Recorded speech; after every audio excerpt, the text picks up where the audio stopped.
সম্মানিত দর্শক শ্রোতা, আসসালামু আলাইকুম। খুবই দুঃখজনক খবর হলো, মাগুরার সেই নির্যাতিত 8 বছরের সেই শিশুটি আজকে মারা গেছে দুপুর 1টার দিকে। এমন একটি খবর পেয়ে আমরা খুবই দুঃখ পেয়েছি, কষ্ট পেয়েছি। আজকে সেই বরাক্রান্ত হৃদয় নিয়ে আজকের এই ভিডিওটি করতে বসলাম। 8 বছরের শিশুটি দর্শন এবং মৃত্যুর জন্য যারা দায়ী, তাদের কি বিচার হবে, এটা আমাদের বাংলার জনগণ দেখতে চায়। যে এমন ধরনের কাজ যেই মানুষগুলো করেছে, তারা পশুর চেয়ে খারাপ।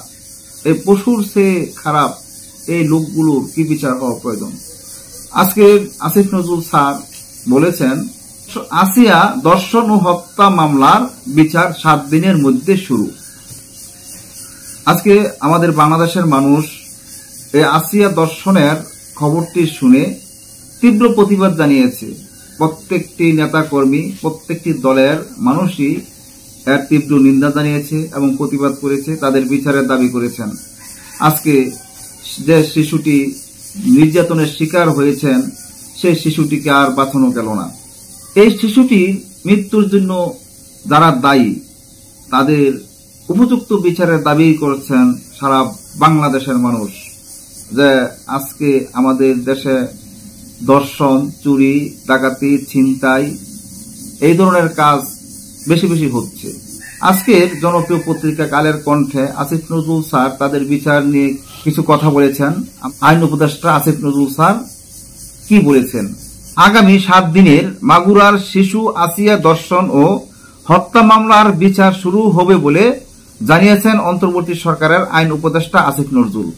আজ বৃহস্পতিবার সচিবালয়ের সমসাময়িক বিষয়ে প্রেস ব্রিফিং এ কথা জানান আইন উপদেষ্টা। খুব দ্রুততম সময়ে এই মামলার বিচার হবে এবং অভিযুক্তরা দোষী সাব্যস্ত হলে দৃষ্টান্তমূলক শাস্তি হবে বলে আশাবাদী তিনি বলেন, আমরা আশা করছি 7 দিনের মধ্যে বিচার কাজ শুরু হবে।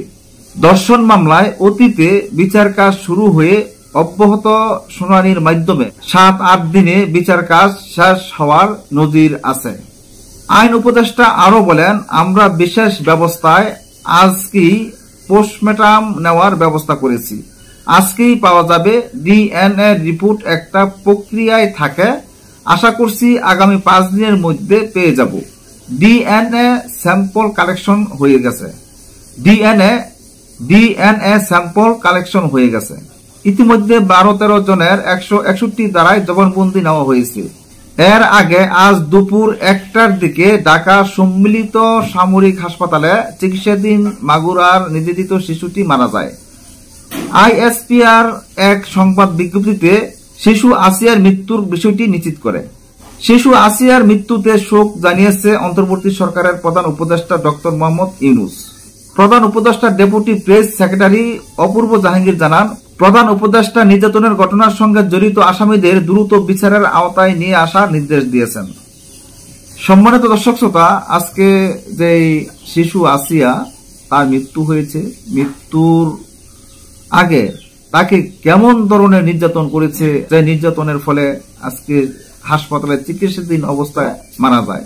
এমন ধরনের নির্যাতনের খবর শুনে সারা দেশের মানুষ, বিশ্ববাসী শোক প্রকাশ করেছে।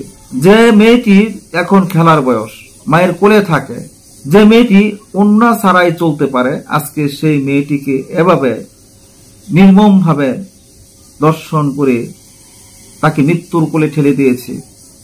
আজকে সেই শিশু মেয়ে আসিয়া হাসপাতালে মারা গেছে।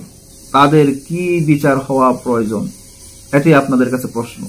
আপনারা মূল্যবান মন্তব্য করবেন। আজকের মতন এখানে শেষ করছি। আল্লাহ হাফেজ।